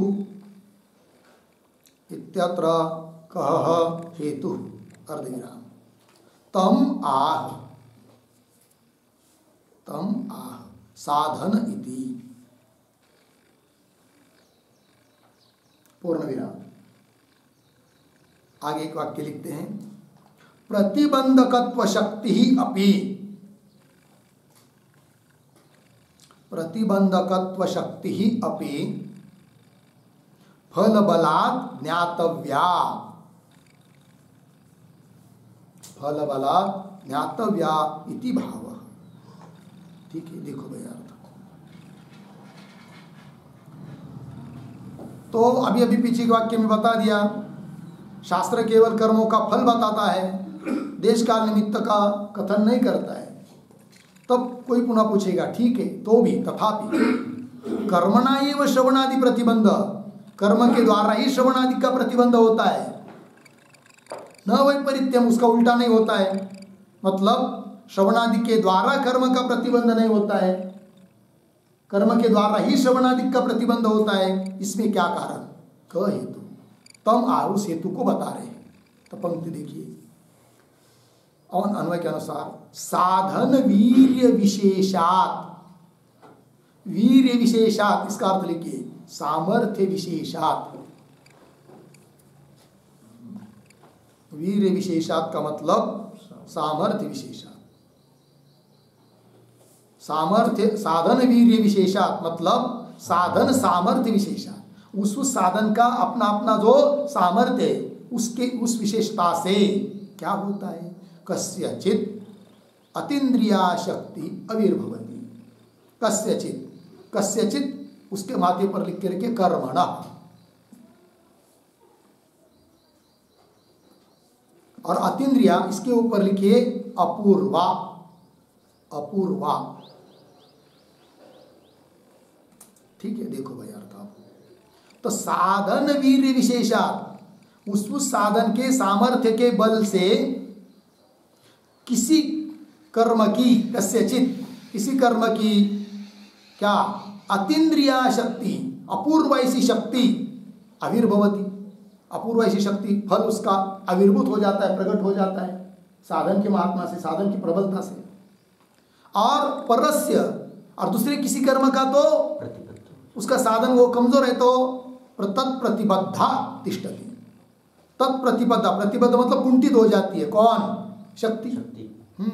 तत्प्रतिबद्धा तिष्ठति, उसकी वो शक्ति प्रतिबद्धित कुंठित हो जाती है ना। इसलिए कोई ने बता नहीं सकते, ये भी फल बल पर है। एक वाक्य लिख के दिया आपको अवतरण के बाद में, प्रतिबंधकत्व शक्ति अपि फल बलात् ज्ञातव्या, है कि नहीं। दो कर्म सामने है, एक का फल मिल रहा है, एक का नहीं। समझ लेने से ये प्रबल था तो वो दुर्बल था, ये भी फल बल से ही मालूम पड़ता है। कौन प्रबल कौन दुर्बल इसका भी निर्णय कोई नहीं कर सकता। प्रतिबंधकत्व शक्ति अपि फल बलात् ज्ञातव्या इति भाव। हो गया जी, आगे चलिए। न च अविशेषेण विद्यायाम अभिसंधि न नोत्पद्यते अर्धविराम इह अमुत्रवा मे विद्या जायताम इति अभिसंदेहे निरंकुशत्वात्। ठीक है, अब क्या कहना है भाई, पहले शब्दों का अन्वय कर लेते हैं। एक शब्द छोड़कर च, पुनः एक शब्द छोड़कर आगे विद्यायाम, पीछे अविशेषेण, आगे अभिसंधि नोत्पद्यते, फिर वाक्य के आरंभ करना, नोत्पद्यते न, फिर आगे की पंक्ति सरल, ये अमूत्र इत्यादि। लेकिन कौन बात कही जा रही है, तो उसको समझने के लिए न च के पहले एक वाक्य लिखते हैं अवतरण। पूर्व पक्षी एक बात बोला था, उसका खंडन करना है। क्या बोला था वो लिखेंगे। यच्च उक्तम, यच्च उक्तम आमुष्मिकाभिसंधि, आमुष्मिकाभिसंधि कौंस में लिखे, अन्य जन्म में फल मिले, अन्य जन्म में फल मिले, कौंस बंद, आगे न उत्पद्यते, न उत्पद्यते इति अर्धविराम तत्र आह, तत्र आह न च इति, न च इति पूर्ण विराम। आगे लिखते थोड़ा कौंस में, इसी जन्म में ज्ञान प्राप्त होवे, इसी जन्म में ज्ञान प्राप्त होवे, इस प्रकार की अभिसंधि, इस प्रकार की विशेष अभिसंधि, इस प्रकार की विशेष अभिसंधि, कौंस में लिखिए इच्छा विशेष, कौंस बंद, आगे ही मन में रहती है, ही मन में रहती है पूर्ण विराम। सामान्य अभिसंधि, सामान्य अभिसंधि मन में नहीं होती है, सामान्य अभिसंधि मन में नहीं होती है पूर्ण विराम। यह पूर्व पक्षी ने कहा था, यह पूर्व पक्षी ने कहा था अर्धविराम। उसका उत्तर न च इत्यादि पंक्ति से दे रहे हैं, हो गया ना। उसका उत्तर न च इत्यादि पंक्ति से दिया जा रहा है। देखो भाई की बात, यत् च उत्तम, पूर्व पक्ष ने एक बात कही थी, ध्यान दीजिए।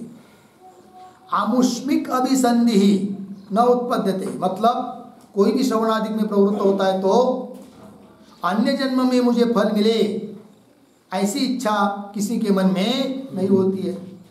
ये कहा था ना पूर्व पक्ष ने। उल्टा क्या होता है, इसी जन्म में फल मिले ऐसी सब लोग इच्छा करते हैं, ये बोला था पूर्व पक्षी। अर्थात तात्पर्य क्या, वो आपको कौंस में लिख के दिया कि इसी जन्म में ज्ञान प्राप्त होवे, इस प्रकार की विशेष अभिसंधि ही क्या मन में होती है। ये कहा था किसने, पूर्व पक्षी ने। विशेष प्रकार की अभिसंधि, इसी जन्म में मुझे ज्ञान प्राप्त हो जाए। सामान्य अभिसंधि मन में नहीं होती है। सामान्य मतलब अरे भाई मैं तो विद्या में प्रवृत्त हो गया हूँ, श्रवणादिक में, हो सके मुझे श्रवणादिक के द्वारा इस जन्म में ज्ञान मिले, चाहे अन्य जन्म में ज्ञान मिले। इस प्रकार की सामान्य अभिसंधि इच्छा विशेष किसी के मन में नहीं होती है, अपितु विशेष प्रकार की अभिसंधि ही होती है, किसी जन्म में मिले।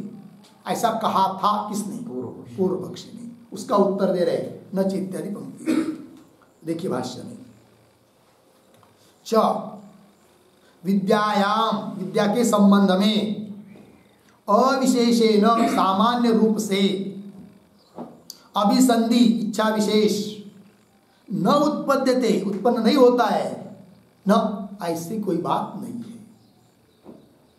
कौन बोल रहे, सिद्धांती। किसको, पूर्व पक्ष को। ध्यान दीजिए, पुनः बताता हूँ किस पंक्ति का।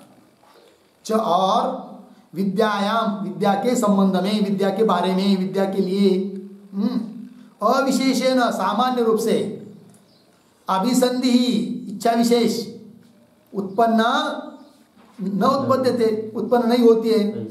सामान्य मतलब कैसी, अरे भाई मुझे श्रवणादि के द्वारा इस जन्म में ज्ञान हो, चाहे अन्य जन्म में हो, ऐसी इच्छा किसी के मन में उत्पन्न नहीं होती है। ऐसा पूर्व पक्ष ने कहा था न, उसके लिए कोई प्रमाण नहीं है। फिर क्या कैसे होती है, तब आगे कह रहे, इह अमुत्रवा में विद्या जायता। यह अभिसंधि सबके मन में होती है, वो निरंकुश है। वो दे रहे आगे, है कि नहीं। कोई भी व्यक्ति श्रवणादि में प्रवृत्त होता है ना, अरे भाई चलो करते लेते श्रवणादि, हो सकता है इस जन्म में ज्ञान हो जाए, अन्य जन्म कभी तो होगा ना। बस ऐसी इच्छा विशेष को लेकर ही प्रवृत्त होता है। ये सिद्धांति बोल रहे हैं, और वो सच है। यह अमुत्रवा में विद्या जायताम इति अभिसंदेहे, ऐसी जो अभिसंधि, ऐसी जो इच्छा विशेष, वो कैसी है, निरंकुशत्वात्, अर्थात उसके लिए कोई प्रत्यवाय नहीं है, प्रतिबंध नहीं है। ठीक, क्यों, उसके ऊपर एक टिप्पणी लिखते हम लोग, लिखेंगे। परिदृश्यमान संसार दुःखस्य,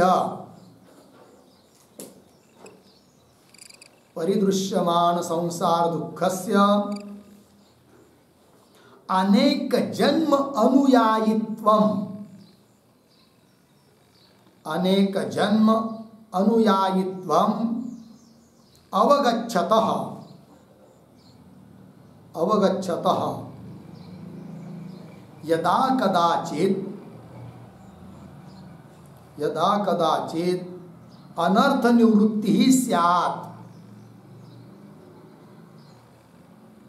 अनर्थ निवृत्ति स्यात्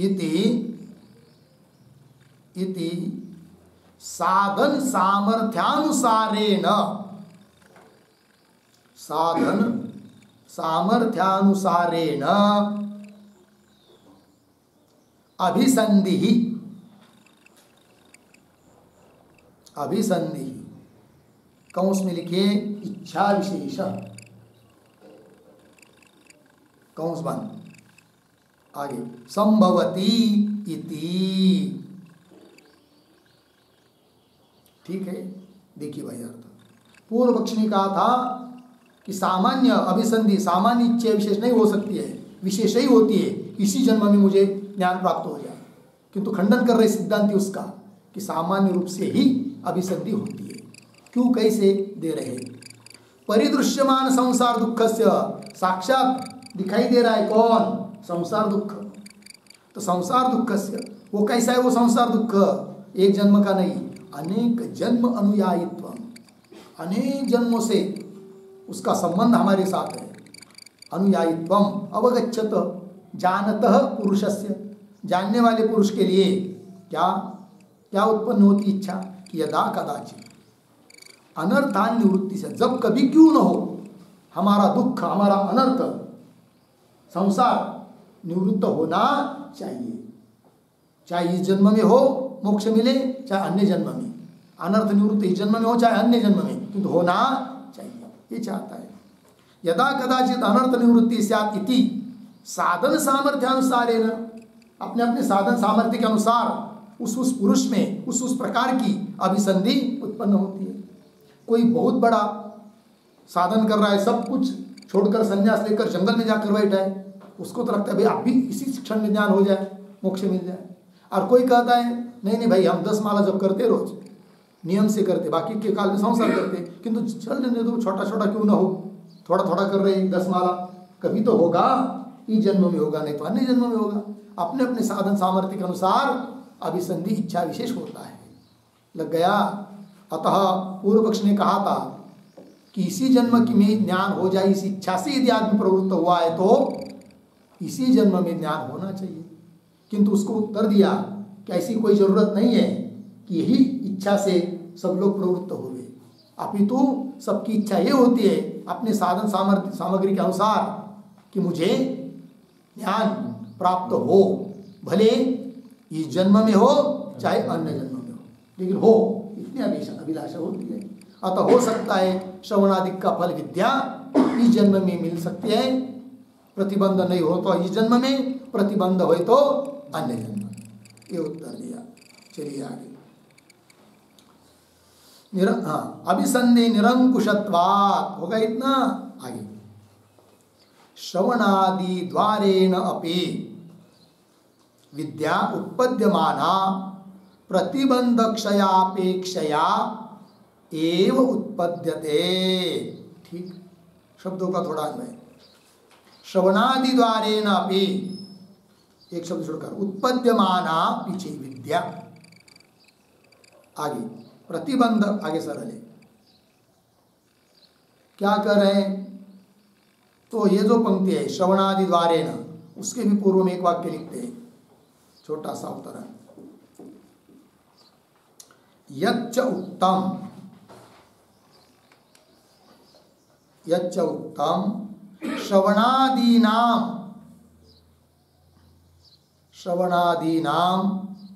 इह एव पुष्कलत्वात्, इह एव पुष्कलत्वात् इह एव विद्या जायते,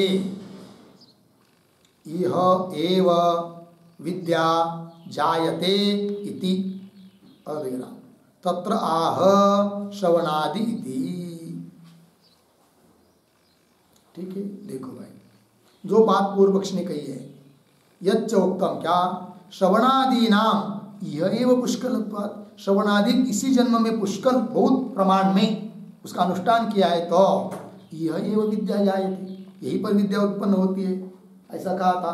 तो उसको उत्तर दे रहे तत्र आय श्रवणादि से, श्रवणादि द्वारेण अपि उत्पद्यमाना विद्या, बराबर है। श्रवणादि कर रहे हो, बहुत मात्रा में कर रहे हो, सब कुछ ठीक है, किंतु उससे उत्पन्न होती हुई विद्या भी अपेक्षा करती है किसकी? प्रतिबंध के क्षय की। यदि प्रतिबंध हट जाता है, नष्ट होता है, तो मान्य हमको इस जन्म में विद्या होती है, और नहीं हटता है प्रतिबंध इस जन्म में, तो जब हटेगा तब अन्य जन्म में भी विद्या हो सकती है। वही कह श्रवणादि द्वारेण अपि उत्पद्यमाना विद्या प्रतिबंध क्षय अपेक्षया, प्रतिबंध के नाश की अपेक्षा से ही उत्पद्यते। ठीक नहीं? व्यवहार में भी ऐसा ही है। दृष्टांत समझ लीजिए, श्रवणादि के द्वारा भी व्यवहार में भी कोई विद्या मतलब ज्ञान उत्पन्न होता है, तो वह ज्ञान भी प्रतिबंध क्षय की अपेक्षा करता है। उदाहरण समझ लीजिए, किसी ने कह दिया आपको, अरे भाई जाओ उस कमरे में घट रखा है, ले आओ, रात का समय है, लाइट नहीं है, उस कमरे में अंधारा छाया हुआ है। अब यहाँ पर तो किसी महापुरुष ने कह दिया कि अमुक अमुक नंबर के कमरे में घट रखा है, ले आओ। श्रवण श्रुति शब्द प्रमाण से ज्ञान हो गया, वहाँ घट रखा है, लेकिन ये परोक्ष ज्ञान हुआ। अब हमको अपरोक्ष करना है, गए वहाँ पर, कमरे का ताला खोला, अंदर गए, घर दिखाई नहीं दे रहा है क्योंकि अंधेरा था। अब श्रवण से शब्द प्रमा से ज्ञान हुआ है ना, लेकिन हो रहा है क्या उसका साक्षात ज्ञान, अपरोक्ष ज्ञान नहीं हो रहा है। क्यों? प्रतिबंध बैठा है। कौन सा? अंधकार। और जब लाइट आ जाती है, बटन दबा दिया, अंधकार प्रतिबंध हट गया, तुरंत ज्ञान वहां वो घट रखा लिया।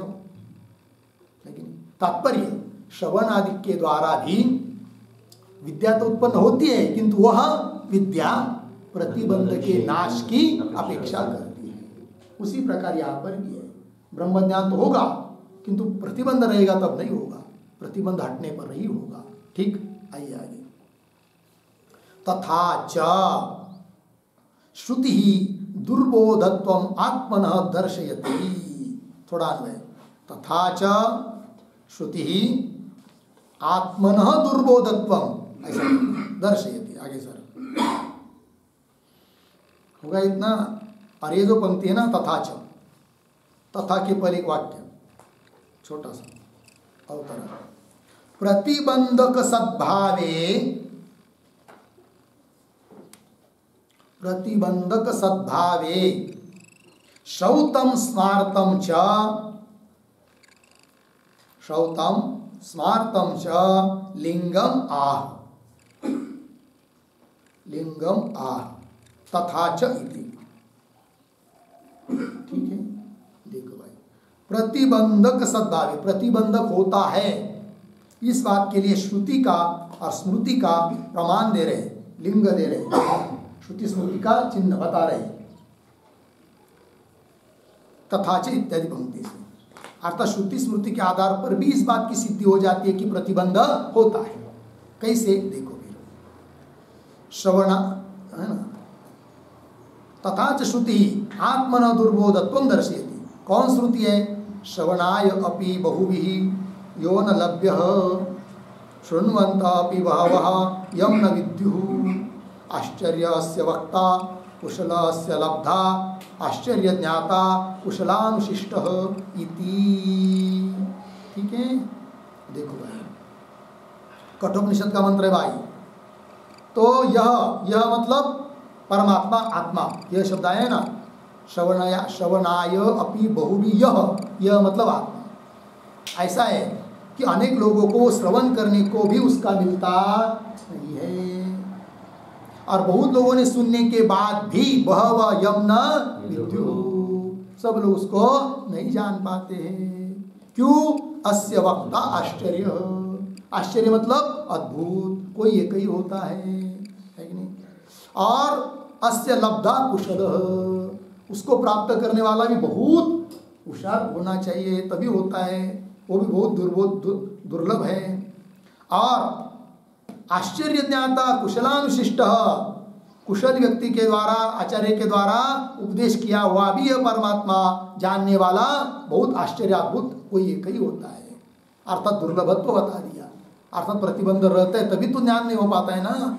प्रतिबंध नहीं होता तो बस जाओ, ले आओ खरीद कर, जाओ 2 दिन श्रवण करो, ज्ञान प्राप्त करके आ जाओ, ऐसा हो जाता। किंतु ऐसा होता नहीं।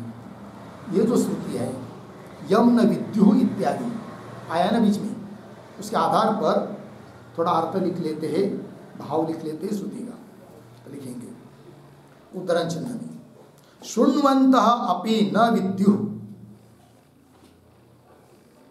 शृण्वन्तः अपि न विद्युः, उद्धरण चिन्हवान, इति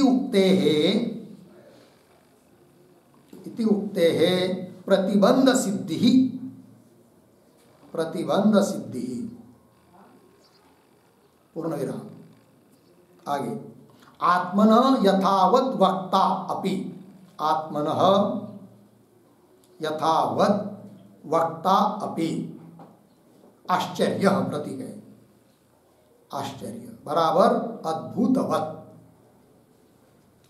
अद्भुतवत् कश्चित् एव भवति, कश्चित् एव भवति, पूर्ण विराम। आगे, तिष्ठतु लब्धा, तिष्ठतु लब्धा बराबर साक्षात्कारवान, साक्षात्कारवान, अर्धविराम। परोक्षतः ज्ञाता अपि, परोक्षतः ज्ञाता अपि आश्चर्य,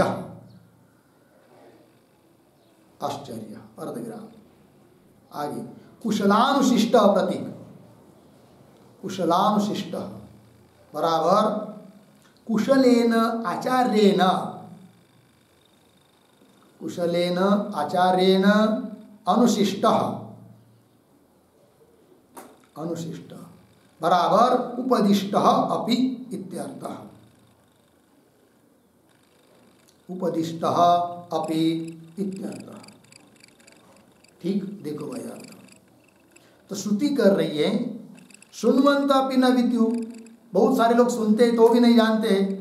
इस उक्ति से मालूम पड़ता है कि प्रतिबंध है, प्रतिबंध सिद्धि। और आगे आत्मन यथावत वक्ता, यथार्थ रूप से आत्मा का कथन करने वाला भी कैसा है? आश्चर्य, मतलब अद्भुतवत कश्चित एव होती, अद्भुत वस्तु की तरह कोई एक ही होता है, बहुत ज़्यादा लोग नहीं। बोलेंगे ठीक है, तिष्ठतु रहने दो लब्धा मतलब साक्षात्कारवान, वो साक्षात्कारवान की बात तो बहुत की दूर की रही। परोक्षतः ज्ञाता भी आश्चर्य, परोक्ष रूप से जानने वाला भी आश्चर्य, अद्भुत कोई एक ही होता है। और वो भी कुशलानुशिष्ट, कुशल ऐसे आचार्य के द्वारा उपदिष्ट होने पर भी उस आत्म तत्व को परोक्ष रूप से जानने वाला भी कोई एक होता है। अपरोक्ष साक्षात्कार वाले की बात तो बहुत दूर रही, दूर है, कठिन है, दुर्बोध है, असंभव नहीं, हो ही नहीं सकता, ये बात नहीं है। ठीक है, आगे चलिए। गर्भस्थ एव च वामदेव प्रतिपेदे ब्रह्म भावम इति वदन्ति जन्मांतर संचितात् साधनात् जन्मांतरे विद्या उत्पत्तिम दर्शयति। ठीक है, आइए थोड़ा शब्दों का अन्वय, दो शब्द छोड़कर आया है च, फिर पीछे गर्भस्थः एव, आगे वामदेव, पुनः एक शब्द छोड़कर ब्रह्म भावम, पीछे प्रतिपेदे, आगे इति वदन्ति, आगे सरल है। अब कौन बात कही जा रही है? ये जो पंक्ति चालू हुई गर्भस्थ, उसके पूर्व में एक छोटा सा वाक्य, विद्यायाः विद्यायाः आमुष्मिकत्वे लिंगम आह, आमुष्मिकत्वे लिंगम आह गर्भस्थ इति। ठीक, देखो भाई, तो विद्या अन्य जन्म में भी प्राप्त हो सकती है, इस बात के लिए हेतु बता रहे, लिंग चिन्ह क्या? च और गर्भस्थ ये वामदेव, गर्भ में स्थित ही वामदेव महाराज क्या? ब्रह्म भावम प्रतिपेदे, प्रतिपेदे इसका अर्थ लिखिए ज्ञातवान, जान लिया उसने क्या? ब्रह्म भावम, ब्रह्म भावम का मतलब अहम ब्रह्म इति, मैं ही ब्रह्म हूं, इस प्रकार से उन्होंने जान लिया गर्भ में ही। इति वदंती, ऐसी कहती हुई श्रुति क्या कह रही है? जन्मांतर संचितात् साधनात्, जन्मांतर संचितात्, संचितात् शब्द का अर्थ लिखिए संगृहितात् किंवा अनुष्ठितात्। ठीक है, अन्य जन्मों में संगृहित, अन्य जन्म में अनुष्ठित जो साधन है श्रवण आदि उनका, उनसे जन्मांतरे अन्य जन्मों में विद्या उत्पत्ति दर्शयति, अन्य जन्म में किए हुए साधनों का अनुष्ठान से अन्य जन्मों में भी विद्या प्राप्त होती है, इस बात को यह श्रुति दिखा रही है। क्यों, क्या कारण, क्या इसे अनुत्पत्ति आ गई है कि नहीं? श्रुति को किस प्रकार बता रही है? तब कह रहे आगे, नहीं गर्भस्थस्य एव अहिकम किंचित साधनम संभाव्यते। सीधी बात है, थोड़ा अन्वय करेंगे। गर्भस्थस्य एव, एक शब्द छोड़कर आगे, किंचित पीछे, अहिकम आगे, साधनम, फिर वाक्य के आरंभ में नहीं, अंतिम में संभाव्यते। गर्भस्थस्यैव, गर्भ में स्थित उस छोटे बच्चे के लिए कोई भी ऐहिक साधन, श्रवणादि कोई भी साधन न संभाव्यते, उपलब्ध नहीं है, तो भी ज्ञान हुआ। इसका मतलब पीछे के जन्म में जरूर उन्होंने श्रवणादि किए थे, उसका फल इस जन्म में उनको ज्ञान हुआ। आगे चलिए, स्मृतौ अपि, स्मृति में भी ये बात बताई है कि नहीं? ये जो पंक्ति है ना, स्मृतौ अपि, स्मृतौ के पहले एक वाक्य लिखिए, जन्मांतर संचितम साधनम, जन्मांतरे संचितम साधनम जन्मांतरे अपि, जन्मांतरे अपि धियम साधयति, धियम साधयति इत्यत्र, इत्यत्र स्मृतिम आह, स्मृतिम आह, स्मृतौ इति। और देखिए भाई, जन्मांतर संचितम साधनम, अन्य जन्मों में संचित, संग्रहित, अनुष्ठित साधन, उससे साधन जन्मांतरे विधियम साधयति, अन्य जन्म में भी ज्ञान को सिद्ध कर देता है। इत्यत्र स्मृति का वचन दे रहे, ठीक क्या है वो? अप्राप्य योग संसिद्धिम कांगतिम कृष्ण गच्छति इति अर्जुनेन पृष्टः भगवान वासुदेव। ठीक, तो अर्जुन ने प्रश्न पूछा है भगवान को गीता में, 6वां अध्याय 37 नंबर का श्लोक। क्या है वो श्लोक? अप्राप्य योग संसिद्धिम कांगतिम कृष्ण गच्छति। थोड़ा शब्दों का अन्वय, कृष्ण, हे कृष्ण, योग संसिद्धिम अप्राप्य, आगे काम गतिम गच्छति। अर्जुन पूछ रहा है, हे भगवान, हे कृष्ण भगवान, योग संसिद्धि को जो प्राप्त नहीं हुआ वो किस गति को जाता है? ठीक, योग संसिद्धि मतलब विद्या, ज्ञान, कि जिसने बहुत साधनों का अनुष्ठान तो किया इस जन्म में, किंतु ज्ञान प्राप्त होना चाहिए था, वो नहीं हुआ, तो उसकी कौन सी गति होती है, कहा जाता है बेचारा? ये प्रश्न है। यहाँ पर एक शब्द आया है योग संसिद्धिम, उसका अर्थ लिखिए, जिससे योग, योग अर्थात परमात्मा प्राप्ति होती है, परमात्मा प्राप्ति होती है, ऐसी योग संसिद्धि, ऐसी योग संसिद्धि बराबर विद्यारूपी फल, विद्यारूपी फल की प्राप्ति नहीं होती है, प्राप्ति नहीं होती है, तो उसकी गति क्या होती है? उसकी गति क्या होती है?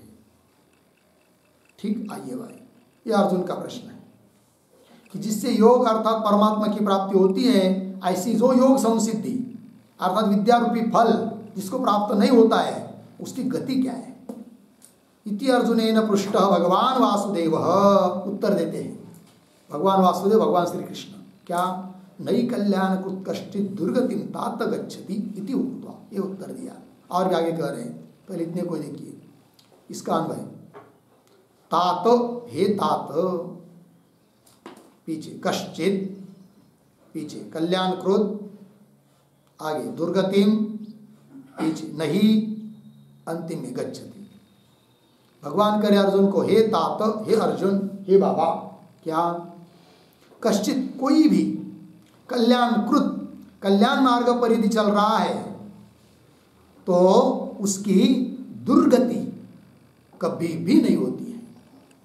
परमार्थ मार्ग में है, वेद विहित कर्म, उपासना, ज्ञान साधना, जो भी कुछ कर रहा है, ऐसे कोई भी व्यक्ति हो, उसकी दुर्गति कभी भी नहीं हो सकती है, भले उसका फल उसको इस जन्म में मिले चाहे न मिले। ये उत्तर है। इति उक्त्वा, फिर उसकी गति क्या? लेकिन दुर्गति नहीं होगी, बात ठीक है, किंतु साधना किया, ज्ञान नहीं हुआ, लेकिन वो जाता कहाँ है वो बताओ ना। तब दे रहे आगे इति उक्त्वा पुनः तस्य पुण्यलोक प्राप्तिम साधुकूले संभूतिं च अभिधाय अनंतरम तत्र तम बुद्धि संयोगम लभते पौर्वदेकम इत्यादिना इस श्लोक से लेकर अनेक जन्म संसिद्ध ततो याति पराम गतिम इति अंतेन यातक एतदेव दर्शयति। इसी बात को भगवान दिखाते हैं। ठीक, आइए क्या क्या है बीच में। तो इति उक्त्वा पुनः तस्य, ऐसा जो पुरुष है किसने साधना की अनुष्ठान किया फल नहीं मिला, उसको क्या मरने के बाद पुण्य लोक प्राप्ति, बहुत दिव्य लोगों की उसको प्राप्ति होती है, वह दिव्य भोग भोगता है। फिर उसके बाद उसको भी उसके बाद पुनः इस भूतल पर आता है और कहाँ जन्म लेता है, साधुकूले पुण्यवताम लोके, पुण्यवत है कि नहीं, क्या पुण्यवान घर में संस्कारित ज्ञानी पुरुष के घर में उसका क्या होता है, जन्म होता है। साधुकुले संभूति, संभूति जन्म होता है। अभिदाय ऐसा कहकर फिर आगे लिखते अनंतरम बाद में तत्र तत्र तत्र क्या साधुकुले, साधुकुल में उसका जन्म हुआ ना, स्वर्ग में बहुत बड़े बड़े दिव्य लोग भोग कर पुनः आया भूलोक में, साधुकुल में ज्ञानी पुरुष के घर में उसका जन्म हुआ। वहाँ जन्म होने के बाद फिर उसको पुनः शुरू से साधना करना पड़ती है क्या, 1 2 3 से बोलेंगे नहीं, जहाँ तक उसने पहले साधना की है उसके आगे की साधना करना है, वही करे। तत्र तम बुद्धि संयोगम लभते पौर्वदेहिकम, अन्वय तत्र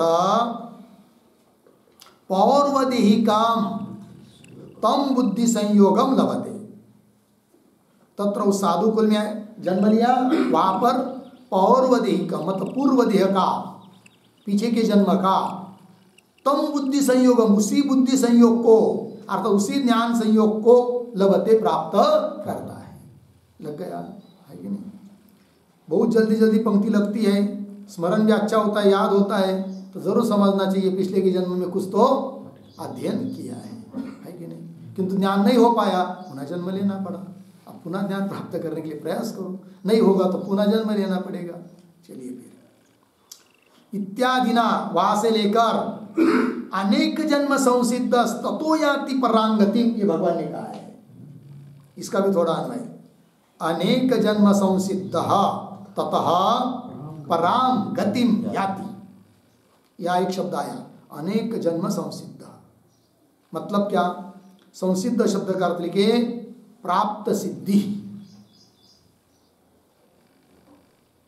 ठीक, अर्थ देखिए फिर, अनेक जन्मों की उस प्राप्त सिद्धि से ततः पराम गतिम याति, परगति परम पुरुषार्थ मोक्ष को प्राप्त होता है।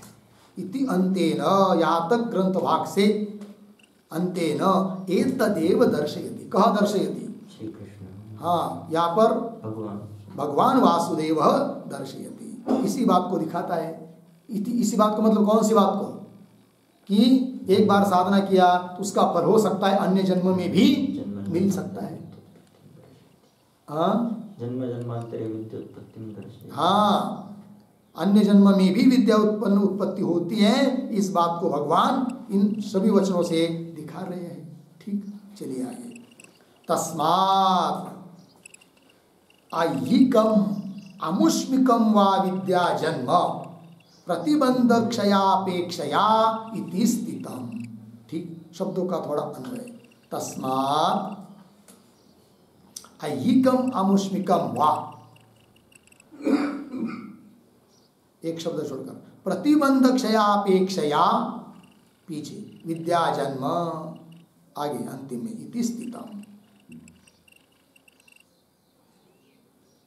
ठीक है, तस्मात् कुल मिलाकर सिद्ध हुआ कि ऐहिक मतलब इस जन्म में, अथवा अमुष्मिक मतलब अन्य जन्म में विद्या जन्म, विद्या की उत्पत्ति होती है, लेकिन कैसे, प्रतिबंध क्षयापेक्षया, बस प्रतिबंध का नाश क्यों अपेक्षा करती है, प्रतिबंध हट गया, बस उस श्रवणादिक से ज्ञान उत्पन्न होगा, हो सके इस जन्म में, हो सके अन्य जन्म में। इति स्थितम, यह सिद्धांत निश्चित हुआ।